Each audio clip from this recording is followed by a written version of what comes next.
Hello, everyone. Welcome back to Pathways to Power. I am your host, Sabine, and welcome. Please give a warm welcome to Guil Dormeus, the content creator enthusiast. And wow. So I have to say, Guil is a phenomenal guy. He is a genius when it comes to content creation. And I met him while recording, right, for my podcast. And, he was recommended, highly recommended even, as the content creation king. Okay. He's more than just enthusiast, and he's very humble. As you can see, he's very humble, but when you see him in action, you understand why everyone speaks highly of him. And so anyway, let's get into it and see, how would you, like to introduce yourself? Thank you for having me. And content creator king, that's wild. No, I don't consider myself a king, but I do love content creating. I love sharing my thoughts and ideas more than I like creating. Because just once I find something out and I'm like, I wonder, can this work for this person, or can this work for this other person? So I'm consistently learning, and the content creator world just so happens to be filled with opportunities to learn. Yes. I love that. It sounds like you're a forever student. Yeah. And I feel like when you have that kind of, heart and mind for like learning all the time, like your possibilities are endless. Yes. Would you agree? Yeah, the possibilities are endless, but it's up to you. Like, I think we were saying this before we were recording. Mm-hmm. What are your intentions with the things that you're learning? So it's all about like, what do you plan to do with the things that you're learning? Are you planning to make a quick buck? And then that's it, and it stops there. Software and hardware changes and upgrades every year. There's this event called NAB, and that's this weekend, and companies are dropping cameras, software, microphones. And if you're still stuck in your old ways of how to do things, you're left behind. So you always have to be learning, especially in this field. Wow. I love it. And then the intention for sure, because then it's like, well, what are you really doing this for? And could you last, in this space if you don't have if you're not intentional? So I'm curious, you're the I call you content creator king. You call yourself a content creation enthusiast, a forever student. How did that all begin? Like, how did you get there? What was your childhood like? I've always been into art. Mm-hmm. I've had a bunch of art pieces entered into art contests in my elementary school. I had a few art pieces in the Fort Lauderdale Art Museum. Wow. I've done sculpting, painting, writing. I've published like a couple of poems on Amazon growing up. So creativity has always been there. I really, back in the day, even now, I wanted to be a comic book artist. So I always wanted to draw, tell stories and stuff. So creativity has always like been around me. That's always just been my thing. Okay. And photography just kind of fell into place because I realistically just wanted to meet more creative people. Mm-hmm. So like back in maybe like 2010, I think I picked up like a camera and I put a Craigslist ad and I said, hey, I'm doing free headshots. Wow. And this was just a cool way to meet models, photographers, people. And that kind of evolved into photography. Then I did photography, and then I pretty much did that. And a friend of mine wanted to do a video interview, and I said, well, I got a camera. I mean, I could learn video. Then that kind of just jumped into podcast. I've always been into podcasting. I've been into radio for years, and it's just kind of like evolved into something like great. I love it. My gosh. Like, the fact that you said, I decided I want to go into photography and just put out a Craigslist ad. Like, who does that? Well, my dad had a carpet cleaning business growing up. So I pretty much was helping him with that. We would make Craigslist ads for his carpet cleaning business like years ago. And I said, well, if this is a way to ask for services, like you're selling yourself, why would it not work for podcasting or photography or anything, Yeah. So you're a content king, but you're also super resourceful, it sounds like. It also sounds like the apple doesn't fall far from the tree because your father had his own business and, you are very entrepreneurial, like, you have those qualities. And I guess you got that from your father. when it comes to Haitian households, right? And you are Haitian as well. When it comes to Haitian, households or Haitian parents, a lot of times we know the only thing they usually allow is l'école, right? La caille, l'église. And I was thinking to myself, because I remember growing up and I also had a love for creativity and like the arts. Growing up, I would love to draw. Yes. And my mom would be like, like she saw it as like, something I would do, but didn't really take it seriously. But it sounds like your dad. No, the opposite. No? No, hell no. I had, from the minute I learned how to speak, I started collecting my drawings. So I had a notebook and a binder from the 2nd grade art pieces, 2nd grade to the 11th grade.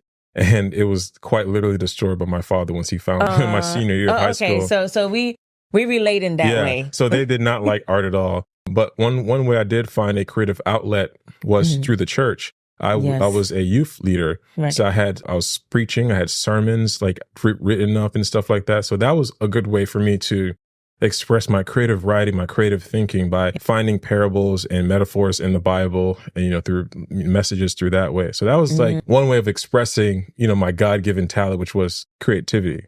Yeah. Nice. Yeah. Oh man, I feel for you. When you said you had a binder for so many years. I had a binder from the 2nd grade all the way up to like the 11th grade where I just said, I'm going to get better every year. And like I told you, I want to become a comic book artist. Yeah. So I was really, that's all I wanted to do. Like I know people might think, wow, Guil sounds so extinguished and smart. Well, when I was in the 7th grade, I vowed to myself that all I'm going to do is draw. I didn't do no schoolwork. I showed up to school every single day. I drew comics. I would write, get my writing skills up, but I did no work and I was held back in the 7th grade because I wanted to become a comic book artist. Well, we know you're determined at what you want to do. Yes. Looking back at it, wasn't a good idea, but the thing is, I did learn that, you know what? You're going to have to play the game and to get what you want. And from there, I was like, well, I did my lesson. I learned my lesson. And from there, I just was able to just play the game. It's something you mentioned 7th grade. And I remember 7th grade was like this very like pivotal point in school. I don't know if it's still the same way now, but I feel like in 7th grade, it was like your make or break. Yes. In terms of like what you would do in high school and beyond that. At least in the school system, public school system. But anyway, so I love those gems you really are dropping here because, you are so determined that you kind of like put the blinders on everything else. Yeah. And while that focus is good and coming from someone who may just have ADHD, we talk a lot about hyperfixation and I can get super focused, but then so focused that I forget like everything else that I need to do. So I definitely understand where you're coming from with that. But like you said, you have to play the game. And sometimes you have to do things, jobs, whatever it is to get to a certain path, right? To get to your power. I still have a full-time job. A lot of people don't know that. Still work full-time. Wow. Okay. Yeah. So I remember we talked off camera before about your journey, right? Your pathway to you found your power. And I feel like, it's an ongoing thing, but you're definitely at a great place in your life right now. And no one, I think most people would have never known that where it all started. Guil, you're the content creator enthusiast, but what do you do as far as like helping other creators? Okay. Yeah. So basically I would learn something and I'll be able to relay that back to my clients or friends. And it all started with just photography. Okay. And I had me and my wife purchased a home a couple years ago. And I told her this room will be solely made for photography. Yeah. And I did photography in their headshots. It didn't really work. People were coming in, but I wasn't really satisfied with the photos that I was getting. Finally, I got the photos the way that I wanted. And then I said, well, I'm done. Let me try something else. And I changed the room into a podcast space, originally just for YouTube, just for me to do my YouTube videos. And then slowly I started to rent the space out. My wife was a little bit hesitant because there were like a lot of construction going on, drywalls, concrete, wood being thrown there. Like it was a mess. It was like Home Depot. Yeah. Home Depot knew my name. Guil's here again. Like that was it. But eventually my wife said, you know what, babe, you'll figure it out. And eventually I did. and I'd have multiple people, multi-millionaires knocking on my door, renting my space. I had tons of creators who are just starting their content creator journey coming here, and I'm helping them learn and evolve and grow. And subsequently, I did too. I did as a creator because I'm a long-term student. This landscape is consistently growing and changing. Right. And if you're not a part of it, you're going to get left behind. Yeah. And look at how you created, like while you were opening your home to others to create, you also created like an avenue for yourself Yes. to learn and stay abreast of what's going on. Because sometimes, if you don't have your, that expression, your ear to the pavement, is it? Ear to the streets. Ear to the streets. You won't know what's going on. But the fact that you have creators coming, it sounds like on a very regular basis to record for their podcast or even their YouTube, you can see and, what they might be trying out that's new, what subjects they might be talking about. And so it keeps your knife sharp. Yeah. And the thing is, a lot of people, I tell people, just put your ears to the streets, see what other platforms are doing. You can do it too. There's a platform called ShareGrid, which allows you to rent your equipment. I said, why do I need a middleman? I can just rent it myself. So I put a link on my website where photographers, models, whoever content creators want to rent my gear. If they don't know that it exists after we do a consultation, what's your biggest hurdle on creating? Well, I need a camera. Hey, I rent a camera for 3 or 4 days. Here's the rate. Hey, if you do consulting with me, I'll give you a break and give you the camera first day for free, whatever the case is. And it's just there's always opportunities there. You just have to create it. Right. But you have to open up your mind. Open up your mind to it. Open up your mind. And I tell my friends all the time, stop being so limited. It's not like a limited mindset, but you just think you take everything for face value. My home studio, things aren't the way that I use equipment differently.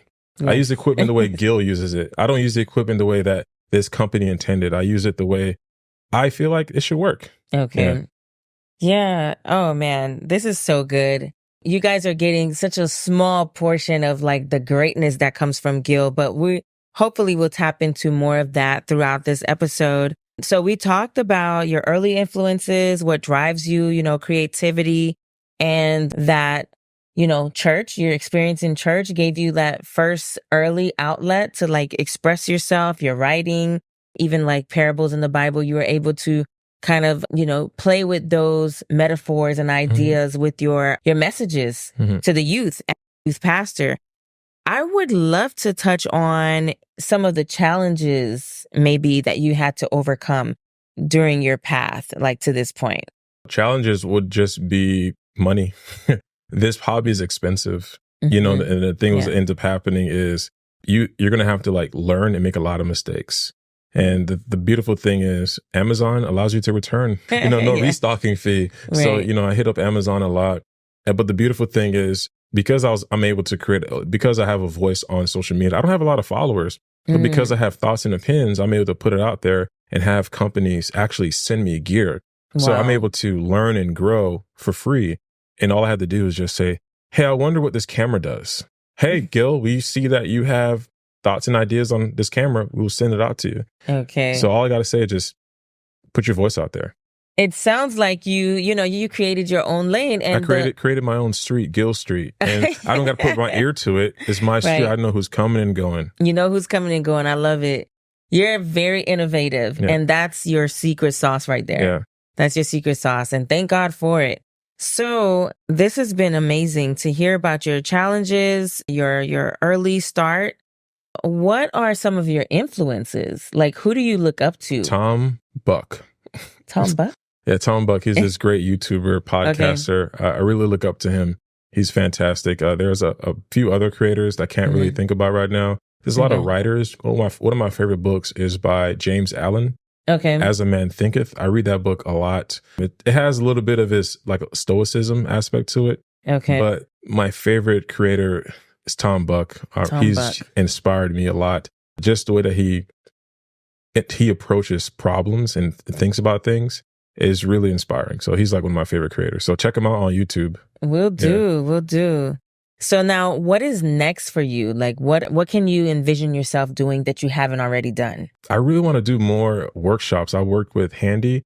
It's a nonprofit organization that works with at-risk youth. I work with them a lot. I really want to start working with them and work with maybe like other cities nearby. Okay. Just so I could share my knowledge with a lot more people. Handy it's a nonprofit where exactly? It's everywhere. Okay. Yeah, it's everywhere.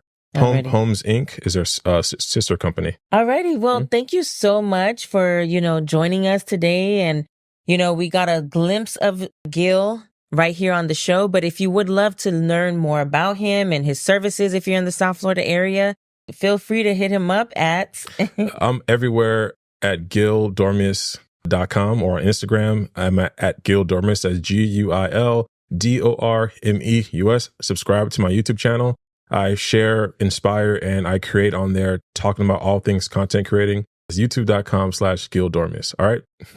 Awesome. Thank you so much for letting us know how you got to your path, your pathway to power. And I hope you guys stay tuned for the next one. But thank you for joining us and have a good one. Happy healing. Bye.